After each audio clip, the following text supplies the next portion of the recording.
Hai, balik lagi sama aku Mariza. Di video kali ini aku ingin share mengenai kenapa sih ibu hamil itu sering kesemutan, tangannya kaku. Kenapa ya? Itu hal yang normal apa enggak? Simak terus penjelasannya.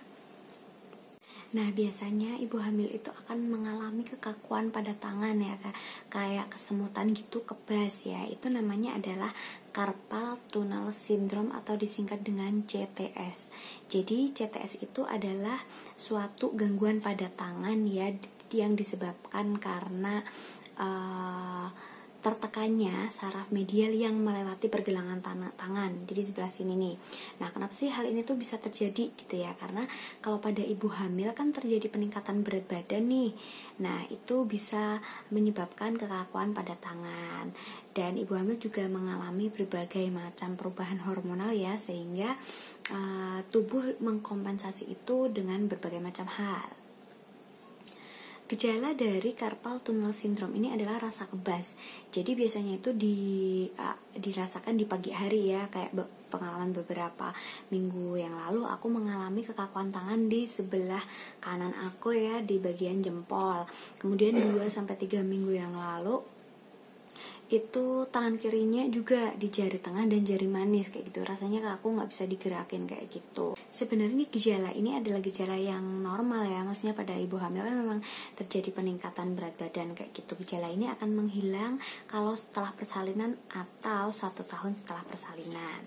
Ya, menurut jurnal yang aku baca ya, jadi si CTS ini tuh banyak sekali sih menyerang sama ibu hamil, tapi karena ibu hamil kan biasanya nggak menganggap suatu gejala itu berat ya, jadi angka yang dilaporkannya pun sedikit gitu, nggak sebanyak mual muntah atau nyeri punggung atau sering kencing seperti itu, hanya 23,3%. Dan jurnal lain mengatakan bahwa kalau rasa nyeri atau kebas pada tangan itu berkisar 39,7%. Terus gimana sih caranya meredakan gejala ini gitu ya? Walaupun gejala ini memang ringan banget gitu ya, maksudnya nggak se ekstrem mual muntah yang banyak dikeluhkan sama ibu hamil ya, sampai nggak bisa makan dan lain sebagainya. Tapi gangguan pada tangan ini adalah sangat mengganggu ya, apalagi ibu rumah tangga kan aktivitas sehari-harinya jadi terganggu. Yang pertama adalah kompres hangat atau kompres dingin atau kompres es ya. Jadi kompres ini dapat menutup gap nyeri yang ada pada daerah tersebut, daerah lokal seperti itu. Kemudian yang kedua adalah pengobatan steroid. Kalau selihat aku sih, kalau di Indonesia ini ya, terutama di wilayah aku sendiri tuh jarang banget pengobatan steroid untuk kasus tersebut. Teman-teman aku juga cuman sambil lalu, ya udahlah paling ini gejala apa kayak gitu.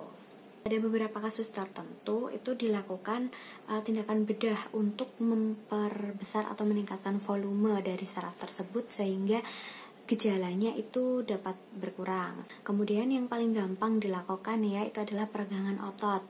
Nah, aku sendiri melakukan peregangan otot ini pada saat bangun tidur sebelum beraktivitas gitu ya. Jadi pada saat kita bangun tidur itu ya masih ngantuk-ngantuk kayak gitu. Nah, itu usahain untuk peregangan biar si tangan itu nggak kaget, karena sakitnya emang luar biasa guys. Kayak gitu, peregangannya itu bisa seperti ini. Ya, aku contoh ini ya. Seperti ini. Ya. Ya. Karena ininya kaku banget ya, jadi aku gerakin aja seperti ini. Nah, kemudian bisa juga begini.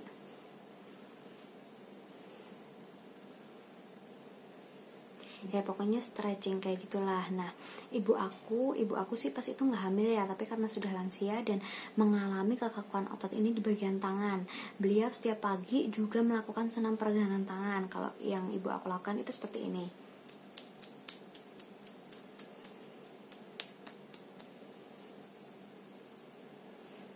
Nah, kayak gitu, gerakannya simpel banget sih, 5-10 menit aja itu bisa melemaskan daerah otot-otot yang kaku kayak gitu, sehingga untuk melakukan aktivitas sehari-hari pun juga agak enak kayak gitu. Kemudian kalau aku pribadi kemarin pas mengalami itu, aku mengusahakan untuk mengurangi aktivitas rumah tangga ya, seperti ngulek-ngulek gitu. Nah, kalau kalian semua mengalami gejala ini terus masih ulek-ulek gitu, masih asik-asik ulek-ulek kayak gitu, itu akan memperparah kondisi ya.